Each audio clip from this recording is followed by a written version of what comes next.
Hi, my name is Guglielmo Ntumba, and today I will be interviewing Captain Dyse about mental health. So he's going to let us know a little more about himself, what you do, what your claim to fame is, and what caused you to start this, wanting to spread awareness about mental health.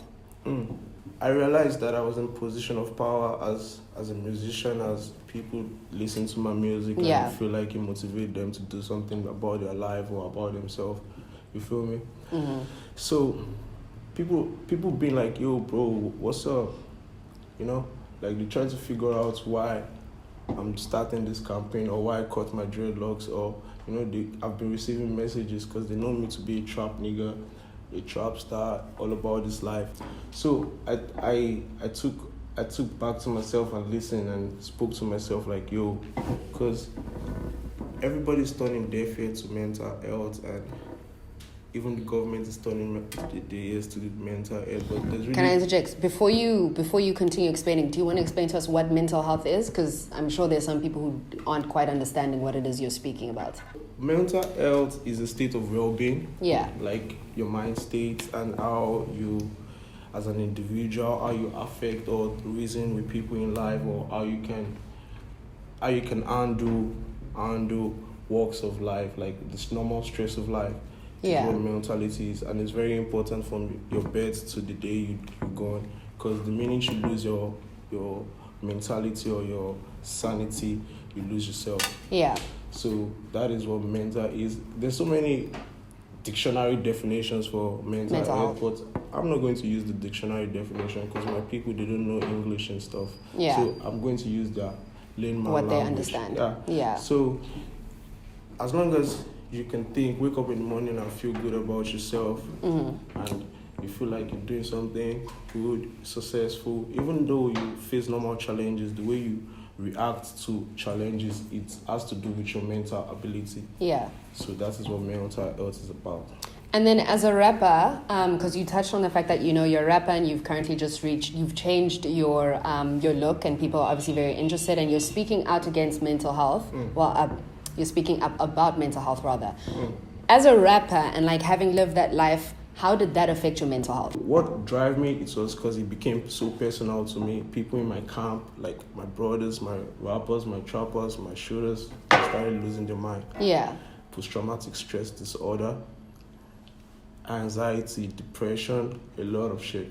So when it got close to me, I realized that this thing has been happening over time. Like this, and that it's affecting many people. Yeah. And first it was happening at arm's length. So it wasn't feeling like I didn't feel touched. You feel me? But when it happened to someone really close to me, and it really hit me in the right, because there's a friend of mine, she actually told me that, bro, what happened to this guy was because this guy was trying to rap, trying to trap, trying to do whatever you're doing, staying up nights, recording in the studio, going from one city to the other. Not everybody's built for that. So some people can lose their mind. Stuff like that. So I just wanted to paint another picture of myself for my followers and my listeners, that whatever you want to do or whatever you want to become, and what drives your aspiration, you mustn't forget about that. You feel me? Yeah. And that should be your drive. I see. Yeah. So having been exposed to your friends and your brothers who have obviously suffered some sort of mental illness, and I'm assuming yourself, what are the first symptoms? The symptoms, they start they're not able to fall asleep. Yeah. You've been up for 5 nights in a row, you can't sleep. That's the first symptom of mental disability or losing yourself. Because the depression starts from when you don't get enough rest. Yeah. That's what depresses. Because now you need a deep rest. If not, you're going to be depressed. So, that is first symptoms. There are stages of these things, There are a lot of stages of it, of the mental, the way you can realize or the way you can see how these things are happening to these guys. What are some of the factors that have contributed towards mental health dysfunctionality? There are 3 factors contributing to mental disorder. The biological factor, it can be a gene from your folks, or the life experience, what you go through in life. You've been in a car accident, family history, your family. Yeah. So those are the factors that I'm going to talk about, or we are going to discuss, because we're just sharing light on mental health. You feel me? The early symptoms of mental disorder. The person or the victim or the patient start eating and sleeping a lot. Like everything is just doing is weird. Yeah. You know, pulling away from people like your friends, your folks, people you relate with normally. You don't want to hang with them anymore. Yeah. You don't. You know. You feel demoralized, like you can't get yourself to do anything. Like if you're a rapper before, you feel like your music career is over. You don't want to spit anymore. You know. Yeah. You feel numb. You can feel nothing about yourself. You know. Okay, and then from your personal experience with the people in your life that have had mental health issues, how do you suggest that they get better? Like, what are your tips for keeping a healthy mental state? To maintain a positive mental state, you know, you first have to like have connection with your maker, like your ancestors or the universe, your heavenly bodies. You feel like you're a Christian, you pray to God. Yeah. If you're a Muslim, you call the name of Allah. You know. You get professional help. You know. Connecting with others, you know, staying positive, help others, get enough sleep, developing coping skills, work on your talents, whatever you like enjoying doing. If you want to be a footballer, you play more sports. If you want to be a rapper, you do more songs, you know. So are you saying like one of the coping mechanisms is allowing yourself to do things that you thoroughly enjoy? So if you're into soccer, continue doing that. So you can get your mind off the real life stress that is really stressing you, or something that is making you lose your mind. Why do you think that mental health should be taken more seriously? Mental health is not a joke, you know, because if you have someone that like is going through cancer, you know, people show sympathy for them. Yeah. You know, they show remorse, like, yo, this guy is suffering from cancer. But if this guy is mad, people are going to be laughing at the guy like, yo, this guy just lost his mind. You feel me? Yeah. It's not a joke. This guy needs help. And do you think, is there any part of you that also thinks that the reason as to why we haven't been taking mental health seriously as Black people could do with the fact that, you know, we're not encouraged to have these conversations at home with our parents? You know, you may pick up on it at a very young age, and you may have to deal with it by yourself. Yeah, because mental health is an epidemic. It's like COVID-19 and stuff.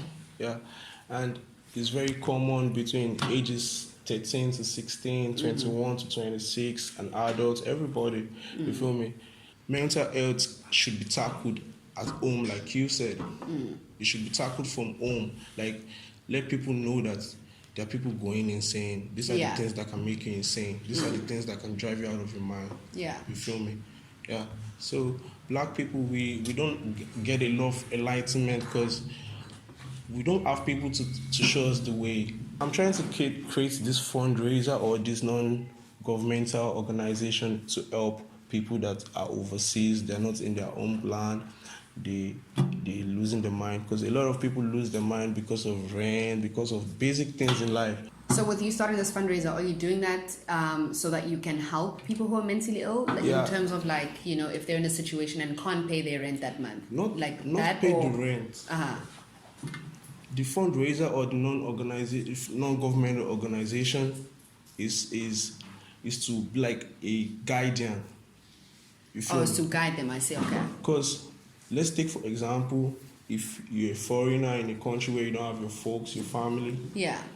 And you know you're married, you don't have kids, you're single, you're a bachelor, and you don't lose your mind. If you can't check yourself into a rehab, still pay for your rehab, still be checking on yourself. You know what I'm saying? You need people to come see you to make you feel like, yo, what's up? Are you doing your right thing? You know?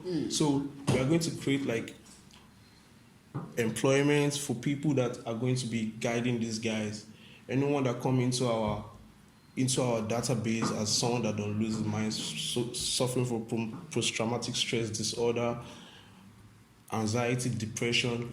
We are going to have these guys taking care of them, being like their therapist, you know. So the fundraiser is to keep those people payments running, with or without cases. So for your fans, when can they expect to hear music from you?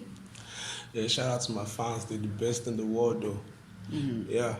So we're dropping Super Trapper EP, but Plus 234 is a single of Super Trapper EP that we're putting out because it's in line with the mental health campaign. So it's like the soundtrack for the mental health campaign. But Plus 234 is a zip code for Nigeria, so it's just calling people back home.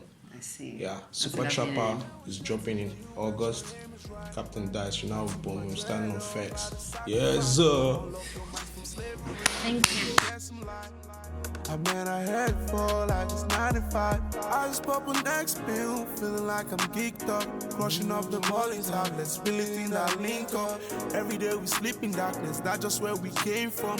Every day we sleep in darkness, that's just where we came from.